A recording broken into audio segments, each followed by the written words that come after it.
La religión demostrada. Los fundamentos de la fe católica ante la razón y la ciencia. Por el reverendo padre Hilaire. Primera verdad. Dios existe. Pruebas morales de la existencia de Dios. Tercera prueba. La existencia del hombre, inteligente y libre. Pregunta 9. ¿Podemos demostrar particularmente la existencia de Dios por la existencia del hombre? Respuesta. Sí. Por la existencia del hombre inteligente y libre, llegamos a deducir la existencia de Dios, pues no hay efecto sin una causa capaz de producirlo. Un ser que piensa, reflexiona, raciocina y quiere, no puede provenir sino de una causa inteligente y creadora. Y como esa causa inteligente y creadora es Dios, se sigue que la existencia del hombre demuestra la existencia de Dios. Podemos decir, por consiguiente, yo pienso, luego existo, luego existe Dios. Es un hecho indubitable que no he existido siempre, que los años y días y mi vida pueden contarse. Si pues he comenzado a existir en un momento dado, ¿quién me ha dado la vida? ¿Acaso he sido yo mismo? ¿Fueron mis padres? ¿Algún ser visible de la creación? ¿Fue un espíritu creador? Primero, no he sido yo mismo. Antes de existir, yo nada era.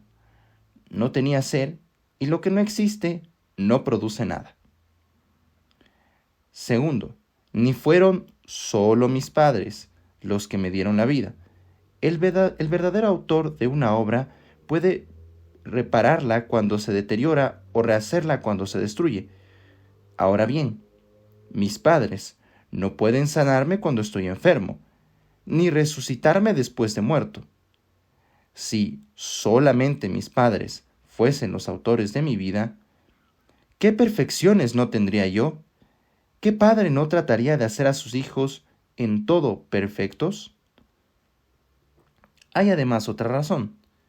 Mi alma, que es una sustancia simple y espiritual, no puede proceder de mis padres, no de su cuerpo, pues entonces sería material, no de su alma, porque el alma es indivisible, ni por último de su poder creador, pues ningún ser creado puede crear. Tercero, no debo mi existencia a ningún ser visible de la creación. El ser humano tiene entendimiento y voluntad, es decir, es inteligente y libre. Por consiguiente, es superior a todos los seres irracionales. Un mineral no puede producir un vegetal. Un vegetal no puede producir un animal, ni un animal un hombre. Cuarto, debo por consiguiente mi ser a un espíritu creador. ¿De dónde ha sacado mi alma? No la sacó de la materia, pues entonces sería material. Tampoco la sacó de otro espíritu, porque el espíritu que es simple no puede dividirse. Luego, necesariamente, la sacó de la nada, es decir, la creó. Y como el único que puede crear es Dios, es decir, el único que puede dar la existencia con un simple acto de su voluntad, se sigue entonces que, por la existencia del hombre, queda demostrada la existencia de Dios. Cuarta prueba. La existencia de la ley moral. Pregunta 10. ¿Prueba la existencia de Dios el hecho de la ley moral? Respuesta. Sí. La existencia de la ley moral prueba irrefragablemente que Dios existe. Existe, en efecto, una ley moral absoluta, universal, inmutable, que manda hacer el bien, prohíbe el mal y domina en la conciencia de todos los hombres. El que obedece esta ley siente la satisfacción del deber cumplido. El que la desobedece es víctima del remordimiento. Ahora bien, como no hay efecto sin causa, ni ley sin legislador, esa ley moral tiene un autor, el cual es Dios. Luego, por la existencia de la ley moral, llegamos a deducir la existencia de Dios. Él es el legislador supremo que nos impone el deber ineludible de practicar el bien y evitar el mal. El testigo de todas nuestras acciones es Él, el juez inapelable que premia o castiga con la tranquilidad o remordimientos de conciencia. Nuestra conciencia nos dicta: 1. Que entre el bien y el mal existe una diferencia esencial. 2. Que debemos practicar el bien y evitar el mal. 3. Que todo acto malo merece castigo, como toda obra buena es digna de premio. 4. Esa misma conciencia se alegra y aprueba a sí misma cuando procede bien y se reprueba y condena cuando obra mal. Luego, existe en nosotros una ley moral, naturalmente impresa y grabada en nuestra conciencia. ¿Cuál es el origen de esa ley? Evidentemente debe haber un legislador que la haya promulgado, así como no hay efecto sin causa. Esa ley moral es inmutable en sus principios, independiente de nuestra voluntad, obligatoria para todos los hombres, y no puede tener otro autor que un ser soberano y supremo que no es otro que Dios. Además de lo dicho, se ha de tener presente que si no existe legislador, la ley moral no puede tener sanción alguna, puede ser quebrantada impunemente. Luego, una de dos: o es Dios el autor de esa ley y entonces existe, o la ley moral es una quimera, y en ese caso no existe diferencia entre el bien y el mal, entre la virtud y el vicio, la justicia y la iniquidad, y la sociedad es imposible. El sentimiento íntimo manifiesta a todo hombre la existencia de Dios. Por natural instinto, principalmente en los momentos de ansiedad o de peligro, se nos escapa este grito: ¡Dios mío! Es el grito de la naturaleza. El más popular de todos los seres es Dios, dijo Lacordaire. El pobre lo llama, el moribundo lo invoca, el pecador le teme, el hombre bueno le bendice. No hay lugar, momento, circunstancia, sentimiento en que Dios no se halle y sea nombrado. La cólera no cree haber alcanzado su expresión suprema, sino después de haber maldecido este nombre adorable. Y la blasfemia es asimismo el homenaje de una fe que se revela al olvidarse de sí misma. Fin de cita. Nadie blasfema de lo que no existe. La rabia de los impíos, como las bendiciones de los buenos, dan testimonio de la existencia de Dios. Quinta prueba: la creencia universal del género humano. Pregunta 11. ¿El consentimiento de todos los pueblos prueba la existencia de Dios? Respuesta: sí. La creencia de todos los pueblos es una prueba evidente de la existencia de Dios. Todos los pueblos, cultos o bárbaros, en todas las zonas y en todos los tiempos, han admitido la existencia de un ser supremo. Ahora bien, como es imposible que todos se hayan equivocado acerca de una verdad tan trascendental y tan contraria a las pasiones, debemos exclamar con la humanidad entera: creo en Dios. Es indudable que los pueblos se han equivocado acerca de la naturaleza de Dios. Unos han adorado a las piedras y a los animales, otros al sol. Muchos han atribuido a sus ídolos sus propias cualidades buenas y malas, pero todos han reconocido la existencia de una divinidad a la que han tributado culto. Así lo demuestran los templos, los altares, los sacrificios, cuyos rastros se encuentran por doquier, tanto en pueblos antiguos como entre los modernos. Echad una mirada sobre la superficie de la tierra, decía Plutarco, historiador de la antigüedad, y hallaréis ciudades sin murallas, sin letras, sin magistrados, pueblos sin casas, sin moneda. Pero nadie ha visto jamás un pueblo sin Dios, sin sacerdotes, sin ritos, sin sacrificios. Fin de cita.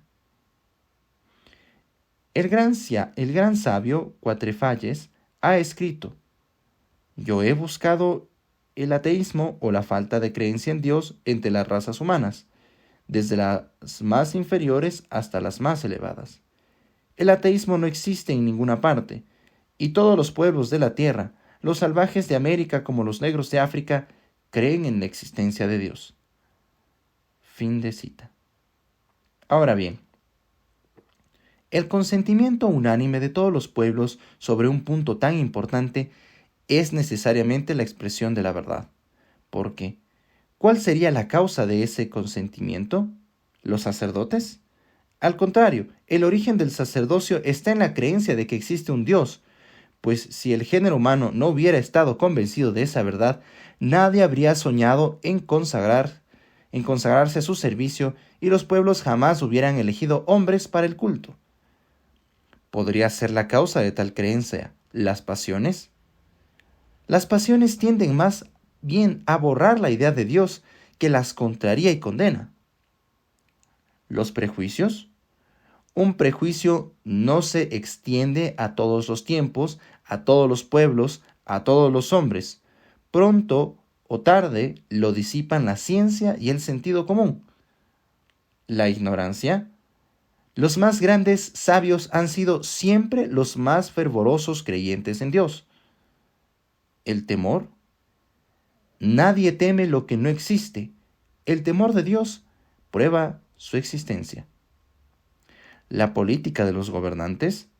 Ningún príncipe ha decretado la existencia de Dios. Antes, al contrario, todos han querido confirmar sus leyes con la autoridad divina. Esto es una prueba de que dicha autoridad era admitida por sus súbditos. La creencia de todos los pueblos solo puede tener su origen en Dios mismo, que se ha dado a conocer desde el principio del mundo a nuestros primeros padres, o en el espectáculo del universo que demuestra la existencia de Dios como un reloj demuestra la existencia de un relojero. Frente a la humanidad entera, ¿qué pueden representar algunos ateos que se atreven a contradecir? El sentido común los ha refutado. La causa está fallada. Es menester carecer de razón para creer tenerla contra todo el mundo. Antes que suponer que todo el mundo se equivoca, hay que creer que todo el mundo tiene razón. Sexta prueba. Los hechos ciertos de la historia. Pregunta 12. ¿Los hechos ciertos de la historia prueban la existencia de Dios? Respuesta. Sí, porque un ser puede manifestarse de tres maneras. Puede mostrarse, hablar y obrar. Ahora bien, Dios se mostró a nuestros primeros padres en el Edén, a Moisés en el Sinaí, habló a los patriarcas y a los profetas, hizo sentir su acción en el curso de los siglos, y los milagros del Antiguo y Nuevo Testamento, comprobados por la historia, son hechos que demuestran la acción y la existencia de Dios. Hay dos maneras de conocer la verdad. Primero, descubrirla a uno mismo. Segundo, recibirla de otro. El hombre sabe o cree, sabe cuando alcanza la verdad con las solas facultades de su alma, la inteligencia, la razón, la conciencia, el sentido íntimo, los órganos del cuerpo, y cree cuando se adhiere al testimonio de otros. El medio más fácil para conocer a Dios es el testimonio de la historia. La Biblia, considerada como un simple libro histórico, está revestida de todos los caracteres de veracidad exigidos por la ciencia. Por más que los racionalistas clamen, es tan imposible poner en duda los hechos históricos de la Biblia como lo es negar las victorias de Alejandro Magno o Napoleón. Ahora bien, según la Biblia, Dios se mostró de varios modos. Habló a nuestros primeros padres, a Noé, a los patriarcas, a los profetas, pero es evidente que para mostrarse y hablar es necesario existir. Las milagrosas obras sensibles que ningún agente creado puede hacer por sí mismo no son más que las obras de Dios. Por consiguiente, los milagros que nos cuenta la Biblia son otras tantas pruebas de la existencia de Dios.